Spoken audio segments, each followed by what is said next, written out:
I was recently thinking about something when I was observing vampires, and I'm starting to think that vampires are depicted as the Tartarians in movies. Now, why am I saying that? Because if you think about it, vampires are always depicted as evil, cold, powerful, not to be seen or heard, and to remain in the darkness. They're not to come out into the light. If they do come out into the light, they're to be destroyed. And I feel like everything is a mockery of Tartaria. And what they've done with the Tartarians is they've turned them evil in the story so that they can mock them, hunt them, kill them, and feel validated for it. That's why every single time you see a vampire thing, their whole entire depiction of the screenwriters is to get you to kind of like hate the vampires so that you want to see them dead and see them lose and burn in the sun in the end so that they can revel in that victory. But really, the vampires are the Tartarians. Where do Tartarians live? In palaces, in castles. Where are vampires? Always. In the castles, in palaces, in everything it is you see. So when I saw this image right here, this clip, it sparked something in me. Let me show you something. This is the queen from the empire, who I told you, like before. What did I just tell you? They're going to put it right in your face. They're going to play with it, right? Who is she going against? She's going against the Sith Lord. Who is he the depiction of? The Pope Palpatine, who what? Needed to take down the Tartarian Empire. Where do you think the Vatican is right now? The Vatican is the Tartarian Empire. That is a hijacked building, point blank, period. Just like they needed to kill her, they also needed to kill the real, original, last Mongolian queen, Tartarian. They call them Tartarian queen. Look when she was executed. 1938. Right when? Right after that reset, right after that was it. She had to go. The reset was happening, all that stuff. They had to kill her. And then to revel in that greatness of her execution, right? What do? Like George Lucas said, Star Wars was a documentary. That's why the headgear on her is the same as the headgear on her, because both of these women are playing the same character. She's just playing it on screen. And so are you going to sit here and tell me that they gave her the same exact headdress and color? That's the same color too. That's the same color. She's in red and gold, and same color. So all three of these individuals have the same headdress, the same color, and they're part of the same empire. And guess what? Of course, they want to kill Carmilla too. I gather from your letter that you've had a rather difficult time. I think I can understand what it's like. Love is not unique to humans, you know. We vampires are very susceptible. I hope I can be of service. We're very grateful, Carmilla.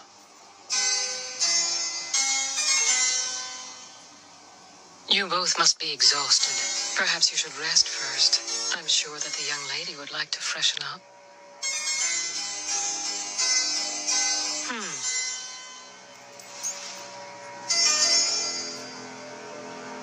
You've probably heard rumors about me, but I can assure you they all stem from jealousy and envy. I'm not the bloody Carmilla they like to portray me as. Now, behold.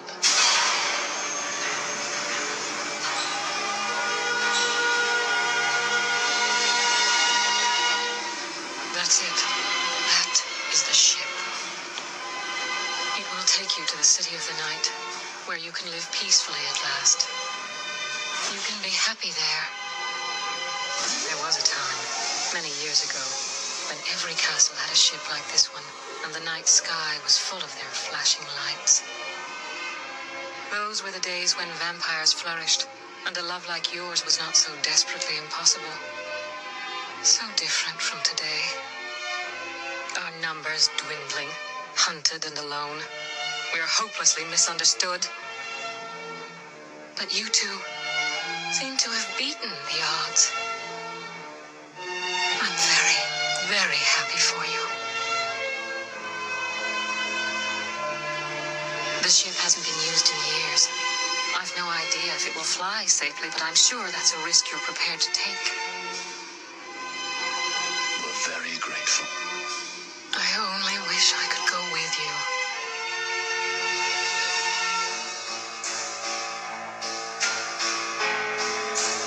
You look so beautiful.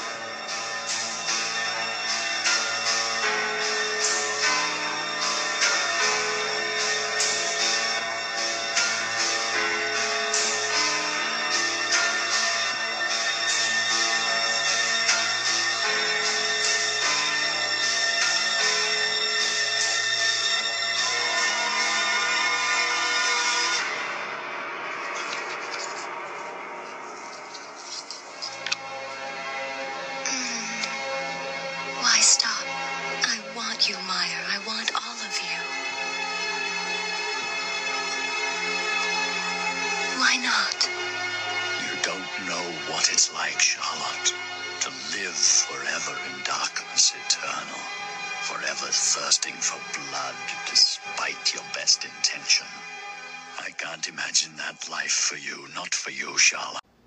So y'all see what I'm saying?